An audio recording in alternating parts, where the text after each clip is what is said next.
మెయిన్గా ఉద్దేశం ఏంటంటే ఇప్పుడు మనకు అప్కమింగ్ రంజాన్ స్టార్ట్ అవుతుంది రేపటి నుంచి. అదేవిధంగా రేపు మనకు వాళ్ళు వెళ్ళిపోయి దగ్గర దగ్గర 7 సంవత్సరాలు అవుతుంది.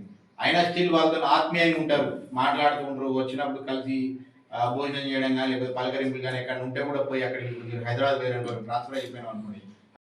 విన్నది ఏంటంటే బాల్కొండలో చాలా ప్రశాంతంగా ఉంటుంది. ఎంటైర్ బాల్కొండ ముక్కలు ఇదంతా మీదే, మెండోరా ముక్కలు మీద నుంచి మండలాలు అయినాయి కానీ అది కూడా మీదే, మీ బాల్కొండ.